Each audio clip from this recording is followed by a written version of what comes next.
नीलाचल निवासाय नित्याय परमात्मने बलभद्र सुभद्राभ्याम जगन्नाथाय ते नमः। अचिंत्या व्यक्त रूपाय निर्गुणाय गुणात्मने समस्त जगदाधार मूर्तये ब्रह्मणे नमः। स्वागत है कक्षा में। आज कुछ नया विषय, वही जैमिनी सूत्र ग्रंथ का आयु विचार के पूर्व जो कुछ लग्न के विषय में हम लोगों को जानकारी होना चाहिए, उसी संदर्भ में आज चर्चा है। और विशेष करके लग्न, होरा लग्न, घटी लग्न, भाव लग्न, 3 प्रकार के लग्न की चिंता हम लोग करेंगे आज। इसका प्रयोजन आगे जाके हम लोगों को आगे जाके उसका प्रयोजन हम लोगों को पता चलेगा। लेकिन पहले कैसे लग्न साधन किया जाता है उसको पहले समझ लेते हैं। एक श्लोक यहां नोट किया गया है, सही होगी।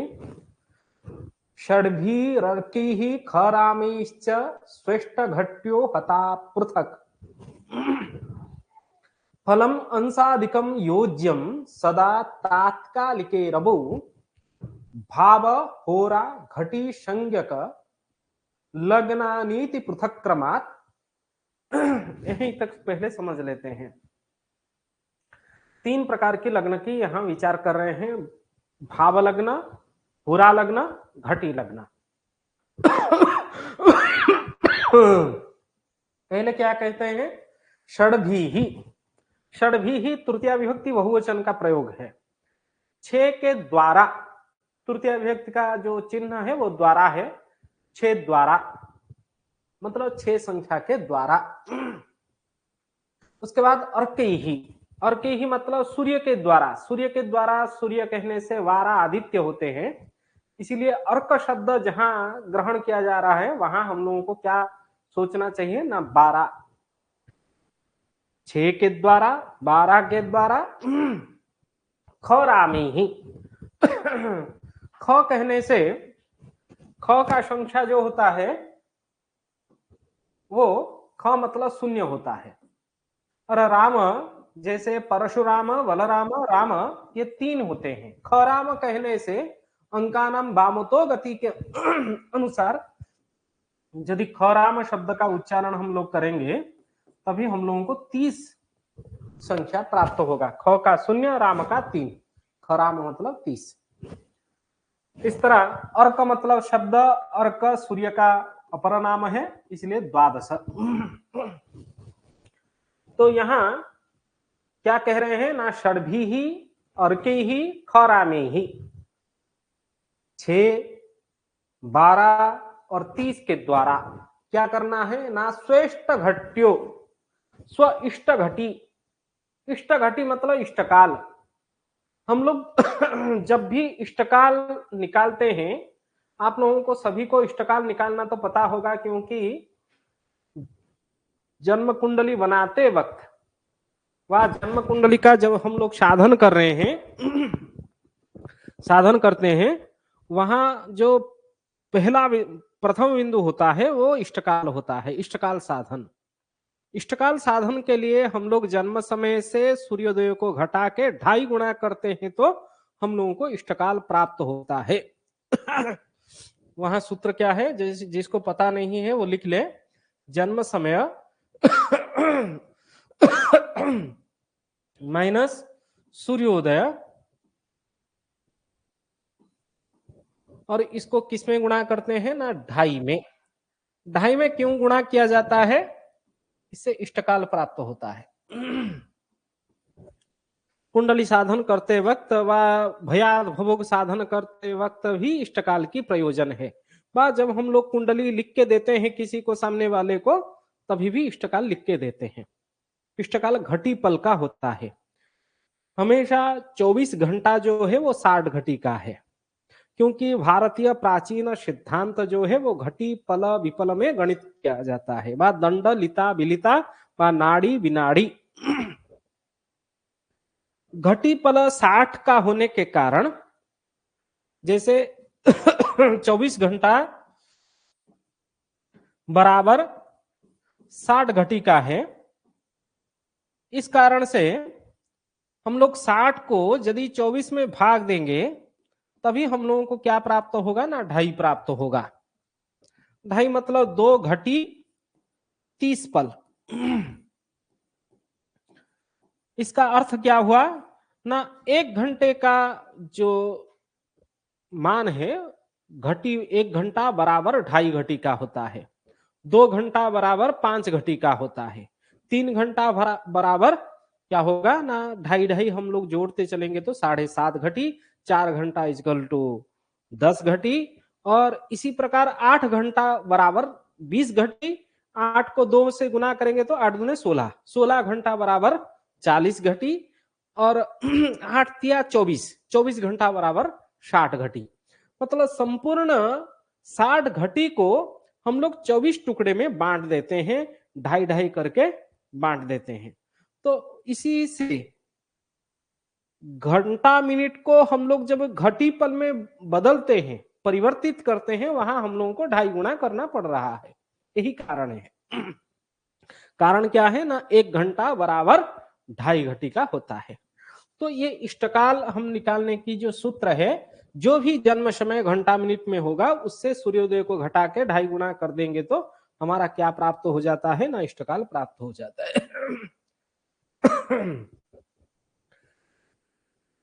इसमें सूत्र 3 हम लोगों को प्राप्त हुआ, इष्टघटी इंटू 6, इष्टघटी इंटू 12, इष्टघटी इंटू 30। क्योंकि श्लोक में क्या कह रहे हैं, षड्भी ही अर्की ही खरामी ही स्वस्थ घट्यो हताहा, हताहा मतलब गुणा करना है।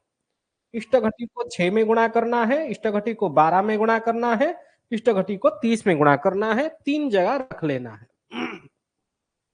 जब हम लोग भाव लग्न निकालेंगे, भाव लग्न निकालते वक्त हम लोग क्या करेंगे ना, 6 में गुणा करेंगे, और होरा लग्न निकालते वक्त 12 में गुणा करेंगे,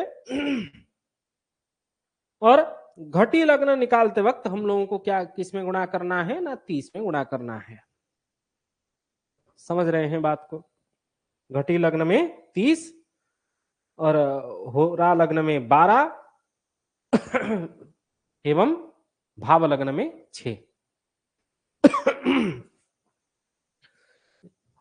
गुणा करने के बाद क्या करना है ना, फलम अंशाधिकम, फल जो प्राप्त होगा, अंशादि प्राप्त होगा, उस अंशादि फल को हम लोग राशि आदि में परिवर्तित कर लेंगे। राशि अंश कला विकला में परिवर्तित करके किसमें जोड़ना है ना, योज्यम, योज्यम मतलब जोड़ देना है, किसमें ना, तात्कालिक रबौ, शिशु के जन्म समय में जो सूर्य स्पष्ट होगा उसी में जोड़ देना है। समझ रहे हैं बात को? शिशु के जन्म समय में जो सूर्य स्पष्ट होगा उसी में क्या करना है, हम लोगों को जोड़ देना है। यही विधि है। तो आपके सामने पहले एक इष्टकाल में लेता हूं, जो अभी ग्रुप में एक जन्म कुंडली में भेज दूंगा, पीडीएफ उसका, उसमें इष्टकाल लिखा होगा 38 घटी 33 पल, रात्रि के 21:02 में शिशु का जन्म हुआ है, 21:02 में इष्टकाल निकाला गया। इष्टकाल निकालने से कितना प्राप्त हुआ ना, 38 घटी 33 पल 11 विपल। इष्टकाल 38 33 11, ठीक है। इसी में सूर्य जो तात्कालिक सूर्य मतलब 21 घंटा 2 मिनट के समय में, अथवा इष्टकाल 38 घटी 33 पल 11 विपल के समय में जो सूर्य स्पष्ट है वो सिंह राशि के सूर्य है, 25/11/6। सूर्य सिंह राशि में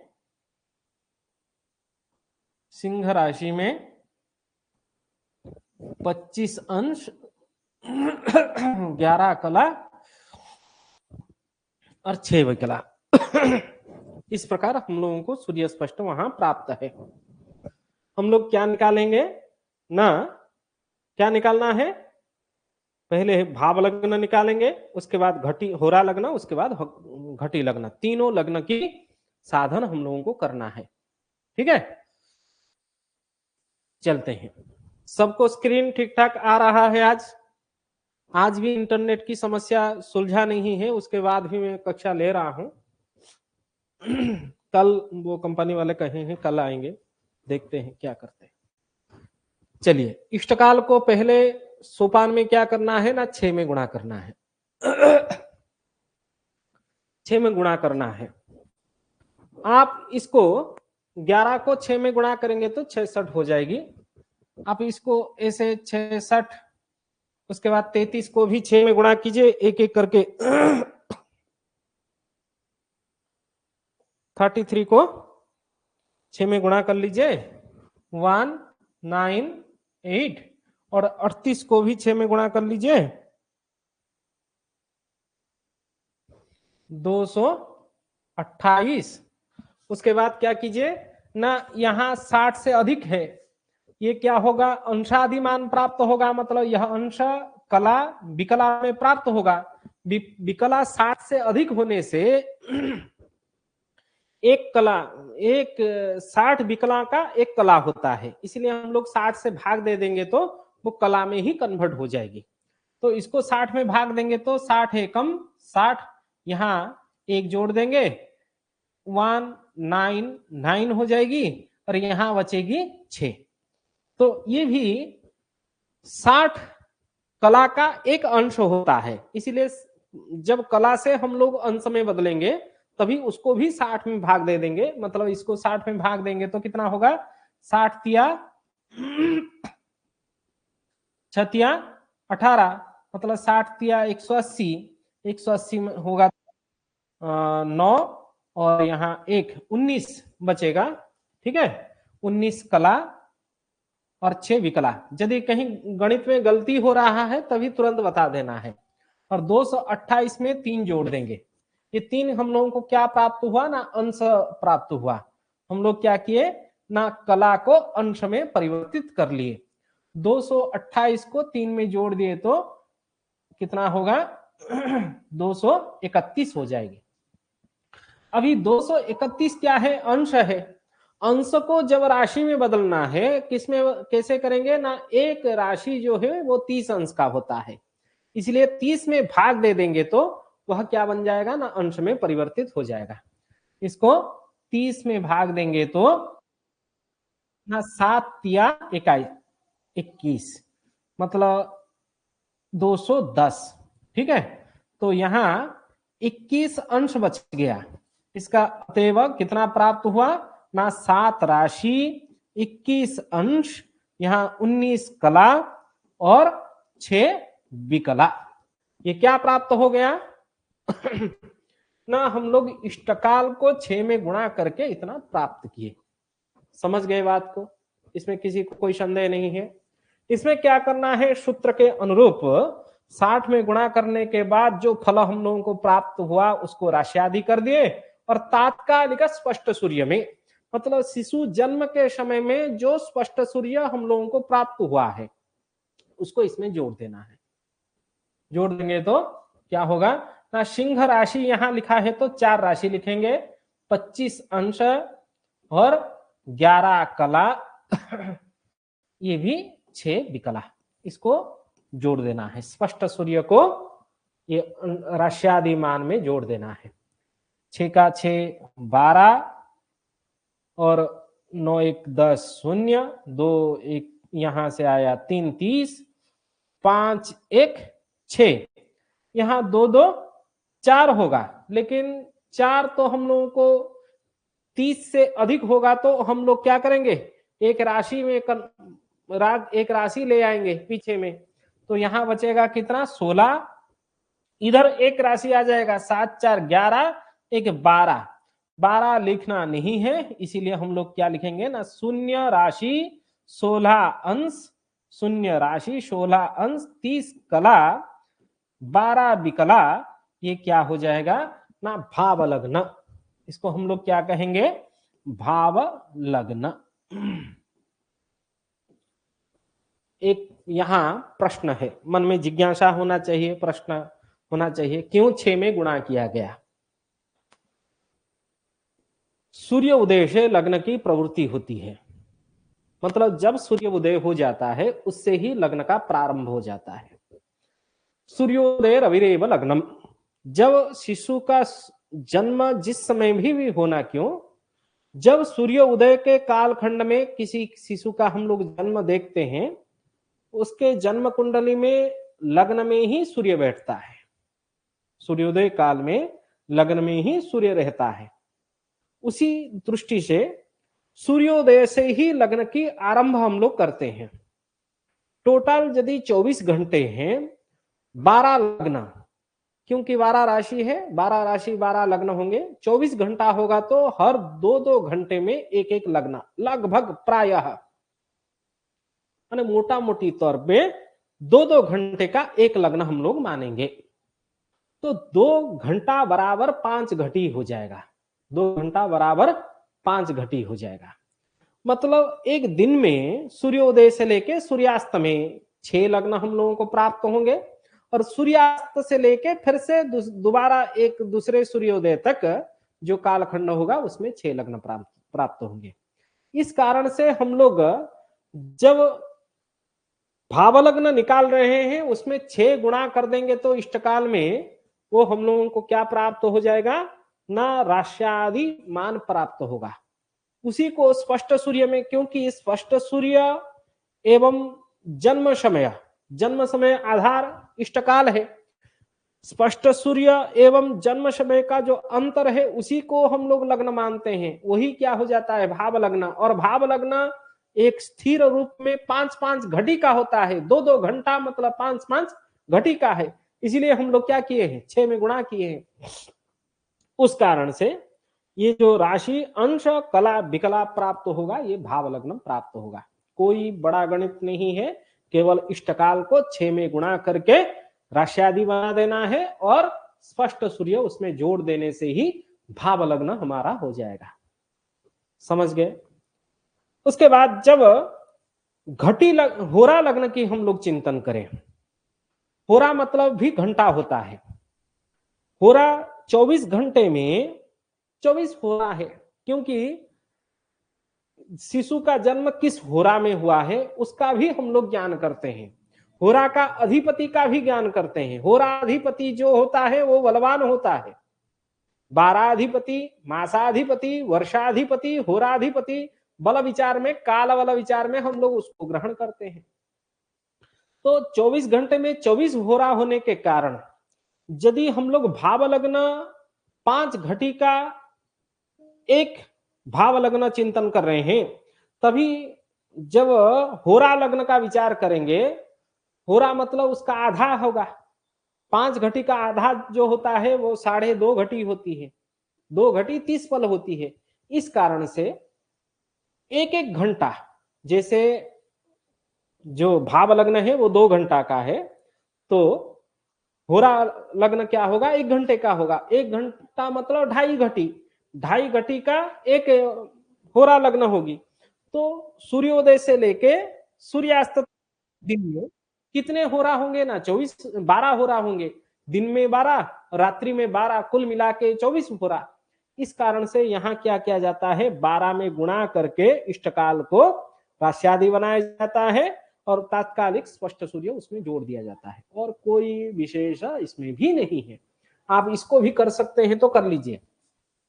क्या है ना, इष्टकाल कितना है, 38, 33 और कितना है 11, 11 को गुणा करना है किसमें ना, 12 में, 12 में गुणा कर सकते हैं, 12 को 11 में गुणा कर लीजिए तीनों को,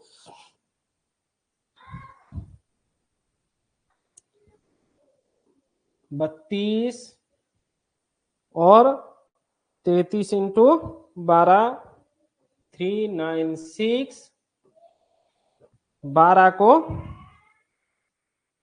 38 में गुणा कीजिए, 456, ठीक है। ये अंशादि मान प्राप्त हुआ, अंश कला विकला। यहां देखिए, ये 12 को 38 में गुणा किए, ये 456 हो रहा है। एक चक्र में 360 अंश होता है, ये 360 अंश से अधिक जा रही है, इसलिए क्या करना है आप लोगों को भी सोचना पड़ेगा यहाँ। चलिए पहले विकला को कला में परिवर्तित करते हैं। 60 में भाग देंगे, 60 दूने 120, यहां बचेगी कितना, शेष बचेगी 12, और भागफल कितना हो गया ना 2, क्योंकि 60 दूने 120 था, तो 2 जोड़ देंगे, 6 2 8 9 3, इसको भी भाग देंगे किसमें, 60 में, और 60 में भाग देंगे तो कितना होगा, 6 6 का 36, तो 360, 8 18, ठीक है। तो 18 कला 12 विकला प्राप्त हुआ। यहाँ अंश बनाना है तो ये 6 6 12 2, ये 5 1 6 4, 462 अंश को हम लोग क्या करेंगे, नान राशि में परिवर्तित करेंगे। वही 30 में भाग देना है। 30 में भाग देंगे तो कितने बार जाएगा ना, 30 एकम 30, उसके बाद कितना बार जाएगा, 6 5 तिया 15, 5 15, 12 अंश प्राप्त हुआ, लेकिन 15 राशि है। 15 राशि हो सकता है क्या, नहीं हो सकता है। लोग तो क्या करेंगे, इसमें से 12 घटा देंगे, 12 घटा देंगे तो 3 राशि क्या हो जाएगा ना, यहाँ जो 12 में गुणा करने के बाद जो राश्यादि मान हम लोगों को प्राप्त हुआ, अतएव राश्यादि मान कितना प्राप्त हुआ ना, 3 राशि 12 अंश, ये जो 18 कला एवं 12 विकला प्राप्त हुआ क्या ना, राश्यादि मान। इसी में क्या करेंगे, स्पष्ट सूर्य को जोड़ देंगे।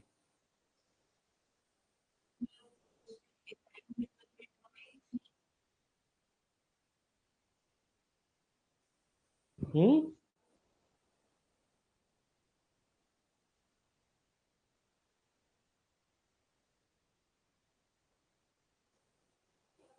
हम्म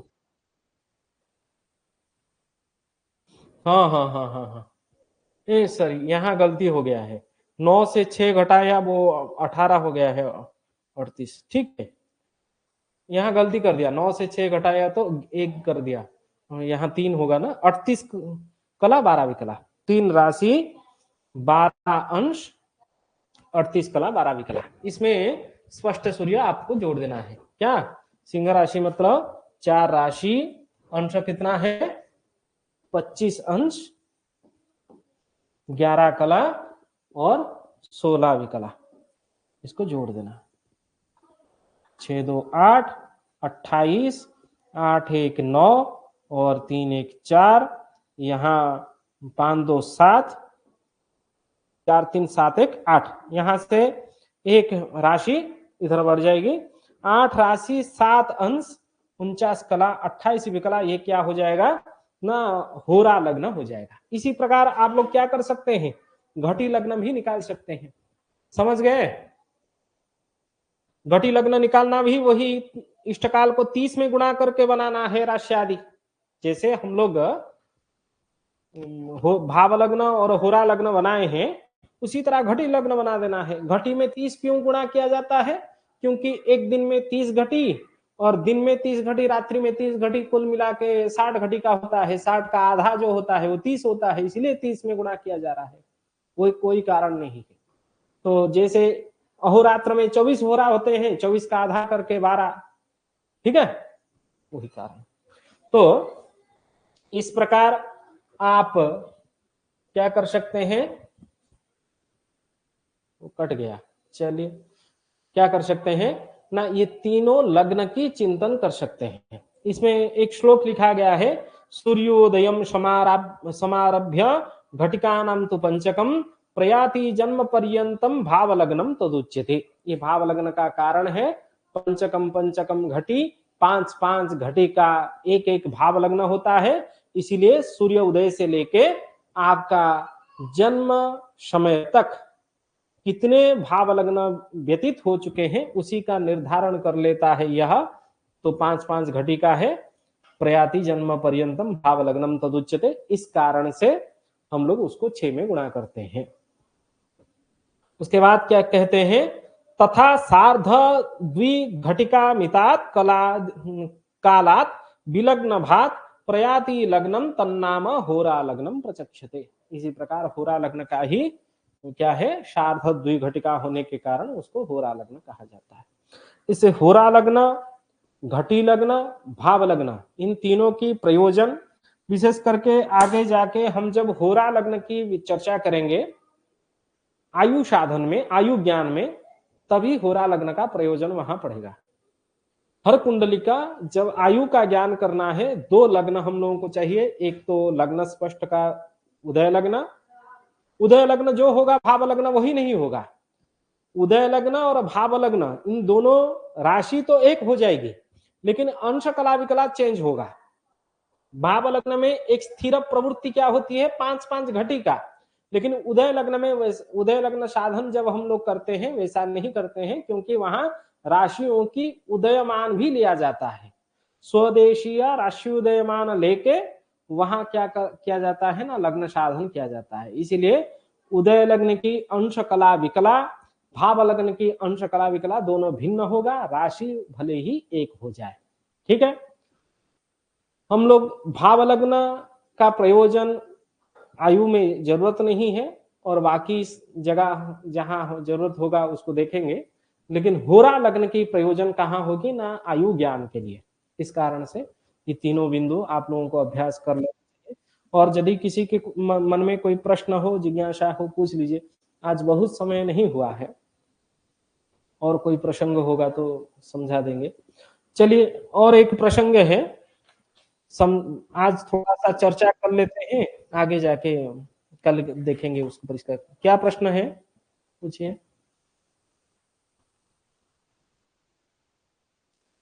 घटी लग्न आप लोग निकाल लेंगे, यही विधि है ना। इष्टकाल को 30 में गुणा कर देना है, और 30 में गुणा करके पहले राशि आदि बना देंगे, राशि आदि बना के स्पष्ट सूर्य उसमें जोड़ देना है, बस। नहीं बना पाएंगे? नहीं, घटी लग्न का आवश्यकता नहीं है। हर लग्न की प्रयोजन अलग अलग जगह है। ठीक है, इसके बाद एक गुलिक लग्न होता है। आप लोग देखे होंगे सॉफ्टवेयर, जो पराशर लाइट सॉफ्टवेयर व कोई भी मोबाइल आपके दृक पंचांग इत्यादि वगैरह में एक गुलिक समय लिखा रहता है, गुलिक यमघंट इस प्रकार लिखा रहता है। क्या ना पूरा दिन में 8 भाग में बांट के एक एक समय निकाला जाता है। दिन को 8 भाग में अथवा रात्रि को भी 8 भाग में बांट के जो शनि का खंड होता है उसको गुलिक कहा जाता है। उसको निकालने की विधि हम कल की कक्षा में पूरा प्रयोजन के साथ गुलिक का चर्चा करेंगे। लेकिन गुलिक जिस भाव में बैठ जाता है, गुलिक लग्न, जैसे किसी का लग्न है मिथुन लग्न, लेकिन गुलिक उसका बैठ गया पंचम भाव में। संन्यंसः गुलिकः स्मृतः श्लोक में बताया जा रहा है, गुलिक बैठ गया पंचम भाव में, और उसी पंचम भाव के ऊपर पापक ग्रहों की भी दृष्टि हो गया। तो आप वहां निश्चित एक फलादेश करते हैं, पंचम भाव में गुलिक और पंचम भाव के ऊपर पापक ग्रहों की दृष्टि युति होने के कारण इसका संतान हानि ही होगा। संतान निश्चित अभाव होगा, संतान नहीं हो सकते हैं। यदि संतान होंगे तभी संतान का वियोग होगा, अथवा संतान शारीरिक कष्ट से युक्त होंगे। इस प्रकार के हम लोग फलादेश में गुलिक का सर्वोत्तम सबसे अधिक प्रयोग करते हैं। किसी के गुलिक लग्न यदि दशम भाव में पड़ जाता है, वहां दशम भाव में पापक ग्रहों की युति दृष्टि के साथ यदि गुलिक लग्न पड़ जाए, तभी वहां गुलिक क्या करता है, वो भाव नष्ट कर देता है। भावनाशाय गुलिक भावनाशाय भी प्रयोग किया गया है, वो भाव नष्ट करता है। इसका अर्थ यह है उसको कर्म प्राप्ति, बार बार कर्म प्राप्ति होगा, कर्म से विच्युति भी होगा, कर्म बाधा होता रहेगा, कर्म बाधा होगा, अथवा कर्म का अभाव भी हो सकता है, अथवा कर्म जनित धन प्राप्ति भी नहीं होता है, अथवा कर्म में अपजस भी प्राप्ति होता है गुलिक रहने से। माने सबसे अशुभ प्रभाव गुलिक से प्राप्त होता है, तो संन्यंस को गुलिक कहा जाता है। रात्रिमान में यदि शिशु रात्रि में जन्म है रात्रिमान को 8 भाग में बांट के हम लोग गुलिका का निर्णय लेते हैं, और दिन में जन्म हो तो दिन को 8 भाग में बांट के हम लोग क्या करते हैं, गुलिका का निर्णय लेते हैं। और शनि का जो खंड होगा 8 भाग में बांट देंगे संपूर्ण दिनमान को, दिनमान जितना भी होगा, सोच लीजिए 32 घटी है, 8 में भाग करेंगे तो कितना होगा, एक खंड का मान कितना होगा, 4 प्राप्त होगा ना, 4 घटी 4 घटी 4 घटी। तो इस प्रकार हम लोग जोड़ते चलेंगे, 12 सोच लीजिए, आज सोमवार है, सोमवार गुरुवार है, आज गुरुवार है, 32 घटी दिनमान था, दिनमान को हम लोग भाग दे दिए किसमें ना, 8 में, 8 में भाग देने के कारण हम लोगों को 4 प्राप्त हुआ, तो 4 + 4 घटी कितना हो गया ना, 8 घटी। प्रथम खंड का अधिपति बृहस्पति है, सूर्योदय से लेके प्रथम 4 घटी का अधिपति जो है वो बृहस्पति है, क्योंकि आज जो वासर है वो गुरुवार है, गुरुवार का प्रथम घटी का अधिपति, प्रथम खंड का अधिपति गुरु होने के कारण यमघंट अथवा यमघंट काल जो होगा वो 4 घटी तक, सूर्योदय से लेकर 4 घटी तक रहेगी। उसके बाद वाला 4 घटी शुक्र का होगा, क्योंकि गुरु के बाद शुक्र का प्राप्त होता है। तीसरा जो होगा वो शनि का होगा, मतलब 4 4 8 घटी, 8 के बाद जो 8 से लेके 12 घटी तक, 12 घटी तक, 8 घटी से लेके 8 घटी के एंडिंग पॉइंट, मतलब 9 घटी से प्रारंभ करके 12 घटी के अंत तक जितना समय रहेगी, उस समय का जो लग्न होगा उसका अधिपति कौन हो जाएगा ना, शनि हो जाएगा। उस शनि व गुलिक खंड का लग्न जो होगा वही गुलिक लग्न होगा। गुलिक लग्न जिस भाव में आ जाए वो जरूर घातक होता है। इसी प्रकार कल पूरा परिष्कार इसका उदाहरण के साथ समझेंगे। आज कक्षा को ही विराम दे रहे हैं, यदि किसी के मन में कोई प्रश्न हो व जिज्ञासा हो करें। उसमें एक श्लोक पराशरी वचन में है, दिवसानम अष्टधा कृत्वा 12 गणयत क्रमात्। चलिए कक्षा को विराम दूं। धन्यवाद।